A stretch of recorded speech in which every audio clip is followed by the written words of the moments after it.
રિઝલ્ટમાં હજુ 1 મહિનો લાગશે, તો 1 મહિના સુધી એકદમ આરામ, મજા, વધુમાં વધુ સમય પરિવારના સભ્યો જોડે, પોતાના મિત્રો જોડે બહાર ફરવા જાઓ, વેકેશન જાઓ. આ 1 મહિનો તો મોજ કરવાની છે. પરંતુ નીટ યુજી 2026નું જે કાઉન્સલિંગ પ્રોસેસ છે, MBBS, BDS, BHMS કે BAMSની અંદર જે વિદ્યાર્થીઓને એડમિશન લેવા માંગતા હોય તો ફક્ત 2 થી 3 મિનિટ નીકાળીને આ વિડીયો જોઈ લેજો કે એડમિશન પ્રક્રિયા કઈ રીતની હોય છે. એટલે આમાં આપણી કોઈ ચૂક ન થાય, આમાં કોઈ એવી વસ્તુ છે કે જે આપણી જાણની બહાર ન રહી જાય. તો ઝડપથી જોઈ લઈએ કે આ એડમિશન પ્રોસેસ શું છે, કઈ રીતે કાઉન્સલિંગ પ્રોસેસ થાય છે. તો સૌ પ્રથમ જે ગુજરાત રાજ્યની પ્રવેશ સમિતિ છે, એ પ્રવેશ સમિતિની જે અધિકૃત પોર્ટલ છે, એ પોર્ટલ ઉપર રજિસ્ટ્રેશન માટેનું સ્કેડ્યુલ આવશે, રજિસ્ટ્રેશન માટેની જાહેરાત આવશે કે આ દિવસથી ચાલુ થઈ અને આ દિવસ સુધી એટલા વાગ્યા સુધી તમારે રજિસ્ટ્રેશન કરાવવાનું છે. તો ત્યારે એ પોર્ટલ ઉપર જઈ તમારું એકાઉન્ટ બનાવી તમારા સંપૂર્ણ જે ડોક્યુમેન્ટ છે, એ ડોક્યુમેન્ટ, માંગેલા ડોક્યુમેન્ટ અપલોડ કરી અને પોતાનું રજિસ્ટ્રેશન પૂરું કરવાનું છે. રજિસ્ટ્રેશનની અંદર 2 જાતની ફીસ હોય છે. એક એપ્લિકેશન ફીસ હોય છે અને બીજી સિક્યુરિટી અમાઉન્ટ હોય છે. એટલે લાસ્ટ યરની જેમ 1000 એ એપ્લિકેશન ફીસ હોય છે અને 10000 એ સિક્યુરિટી અમાઉન્ટ હોય છે. આ 10000 એ તમને રિફંડ મળે છે, પાછા મળે છે. પ્રવેશ સમિતિના જે નિયમો નક્કી કરેલા છે, એ નિયમો અનુસાર તમે જો સંપૂર્ણ પ્રક્રિયામાં ભાગ લેશો અને એ નિયમોનું પાલન કરશો તો તમને 10,000 રૂપિયા તમને રિફંડ મળશે. હવે શું નિયમો છે, કઈ રીતે છે, એ બધું આપણે નેક્સ્ટ વિડીયોમાં જ્યારે રજિસ્ટ્રેશન ડિસ્ક્રિપ્શનની અંદર એક ગ્રુપની લિંક આપેલી છે. તમને જે પણ વિદ્યાર્થીઓને મારા સાથે જોડાવવું હોય તો એ લિંક દ્વારા મારા ગ્રુપની અંદર જોડાઈ શકે છે. લાસ્ટ યરની જેમ આ વર્ષે પણ આપણે એક તમામ ગુજરાતના વિદ્યાર્થીઓનું ગ્રુપ બનાવવાનો પ્રયત્ન કર્યો છે. પ્રોસેસ સ્ટાર્ટ થશે ત્યારે એની દરેક અપડેટ આપીશું, દરેક નિયમો વિશે ચર્ચા કરીશું. એટલે કંઈ ચિંતા કરવાની જરૂર નથી. અત્યારે ફક્ત સ્ટેપ સમજીએ કે કેટલા સ્ટેપની અંદર આખી કાઉન્સલિંગ પ્રક્રિયા થાય છે. નેક્સ્ટ પ્રક્રિયા છે વેરિફિકેશન. હવે તમે જે ડોક્યુમેન્ટ અપલોડ કર્યા છે, જે તમે ડોક્યુમેન્ટ રજિસ્ટ્રેશન માટે આપ્યા છે, એનું વેરિફિકેશન કરાવવાનું છે. તો એના માટે અધિકૃત હેલ્પ સેન્ટરની યાદી આપેલી હોય છે અને એ હેલ્પ સેન્ટર તમારા નજીકનું જે પણ હેલ્પ સેન્ટર હોય એ હેલ્પ સેન્ટરની તમારે પસંદગી કરવાની હોય છે અને એનો સમય પસંદ કરવાનો હોય છે. તો આ હેલ્પ સેન્ટરનો સમય, સ્થળ પસંદ કર્યા પછી તમારે તમારા ડોક્યુમેન્ટનું રૂબરૂ વેરિફિકેશન કરવાનું રહેશે. આ સેકન્ડ સ્ટેપ થયું. હવે થર્ડ સ્ટેપ.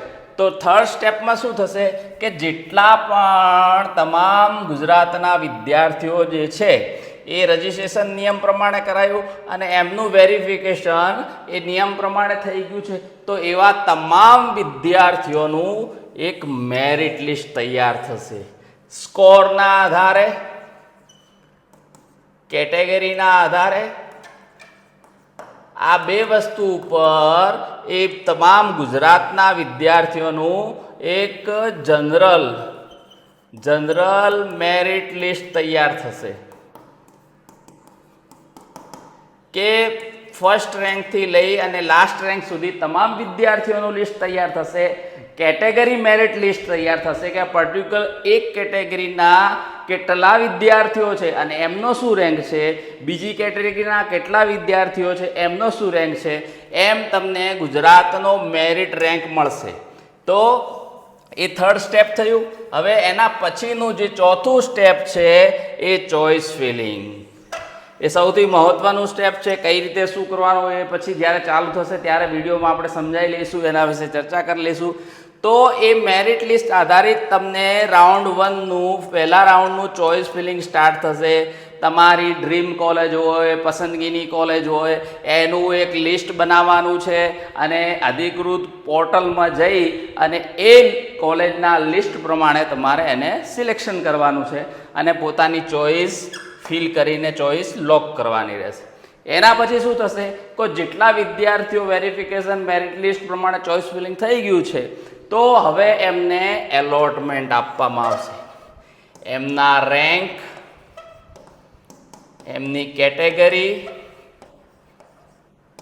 અને જે ચોઇસ ફિલિંગ કરી છે એ ચોઇસ ફિલિંગ અને સીટ અવેલેબિલિટી, જે સીટ અવેલેબલ છે, આ ચારે ચાર ફેક્ટર આધારિત એમને એલોટમેન્ટ આપવામાં આવે છે. એ તમે તમારા પોર્ટલ ઉપર જઈ તમારા એકાઉન્ટમાં જશો એટલે તમારું એલોટમેન્ટ કઈ કોલેજમાં થયું છે, કઈ સીટમાં થયું છે, ગવર્મેન્ટ કોટા છે, મેનેજમેન્ટ કોટા છે, કઈ કેટેગરીમાં થયું છે, એનું તમામ એલોટમેન્ટ આપવામાં આવશે. એ 5મું સ્ટેપ થયું. તો હવે આ 5 સ્ટેપ થઈ ગયા, એલોટમેન્ટ સુધી પહોંચી ગયા છીએ. હવે એલોટમેન્ટ આવી ગયો છે તો આપણા એકાઉન્ટમાં જઈ અને જે એલોટમેન્ટ લેટર છે એ એલોટમેન્ટ લેટર પ્રિન્ટ નીકાળ્યા પછી આપણે એડમિશન કન્ફર્મ કરાવવું પડશે.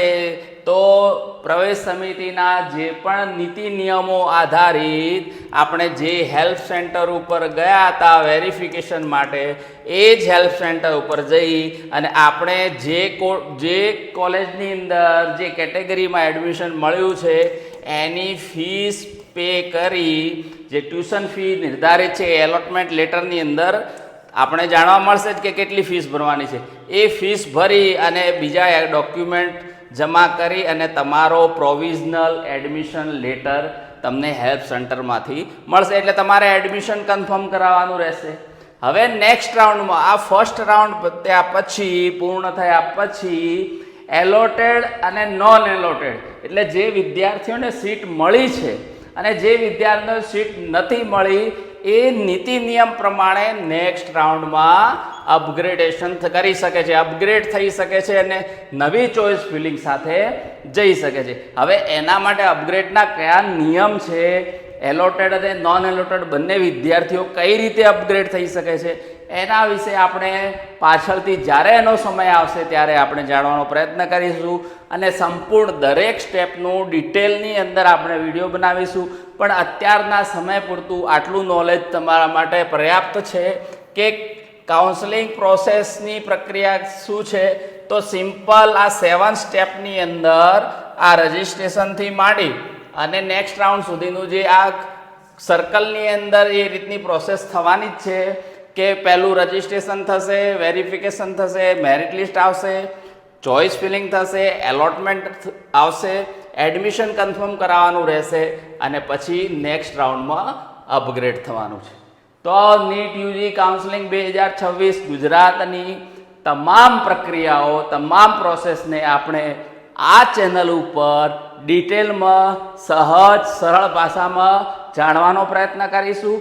દરેક સ્ટેપને આપણે નીતિ નિયમ પ્રમાણે સમજવાનો પ્રયત્ન કરીશું. કયા નિયમો લાગુ પડશે, કઈ રીતે આ પ્રક્રિયા કરવી જોઈએ, એનામાં શું પોસિબિલિટી રહેશે, કઈ એરર થવાની શક્યતાઓ છે, સંભાવનાઓ છે અને કઈ વસ્તુનું ખાસ ધ્યાન રાખવું, આ બધી વસ્તુ ચર્ચા કરીશું.